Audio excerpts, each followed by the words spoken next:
Friends, ఇది street dogs కోసం చేశానండి చికెను. యాక్చువల్‌గా మూగజీవాలకి వాళ్ళకి మనం ఏమిచ్చినా సరే చాలా హ్యాపీగా తింటాయండి. ఆ టేస్ట్ కావాలి, ఈ టేస్ట్ కావాలి, అలా ఉంది, ఇలా ఉంది అని చెప్పేసి ఏది అడగవండి. మనం ఫుడ్ ఇచ్చే పర్సన్ కనపడితే చాలు నా కోసం ఏదో తీసుకొచ్చారు, మా పొట్ట నిండుతుంది అని హ్యాపీగా తోకూపుకుంటూ మన దగ్గరికి వచ్చేస్తాయి కదా. సో అలాగని చెప్పేసి యాక్చువల్‌గా స్ట్రీట్ డాగ్స్‌కి ఫుడ్ ఇచ్చేటప్పుడు స్ట్రీట్ డాగ్సే కదా, ఎలా పడితే అలా ఇచ్చేద్దాంలే అని చెప్పేసి అలా నేను ఇవ్వనండి. నాకున్న టైంలోనే కాస్త త్వరగా ఫాస్ట్‌గా అయిపోయేలాగా ప్లాన్ చేసుకొని చేస్తూ ఉంటాను.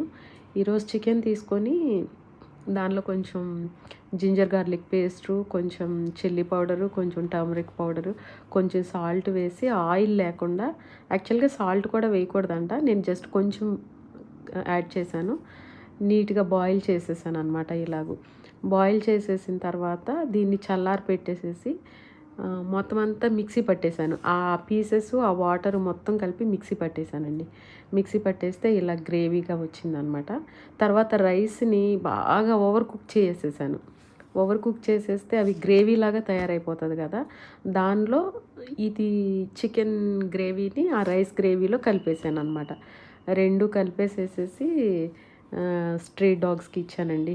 నిజంగా వీటికి ఫుడ్ పెట్టేటప్పుడు చాలా హ్యాపీగా ఉంటుందండి. ఎందుకంటే అవి ఏమీ మనల్ని అడగలేవు. ఆకలి అవుతుందని, వాటర్ అవుతుందని ఏమీ అడగలేవు.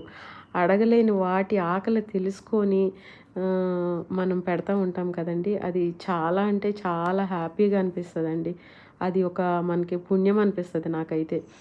మ్యాక్సిమం నాకు టైం ఉన్నంత వరకు రోజు పెట్టడానికి ట్రై చేస్తాను. ఒకవేళ ఎప్పుడైనా కుదరకపోతే మాత్రం ఇంకా ఆపేస్తానండి. నిజంగా ఫ్రెండ్స్, స్ట్రీట్ డాగ్స్ మీ దగ్గరలో ఉన్నా కానీ please help them, please save them friends. Thank you so much.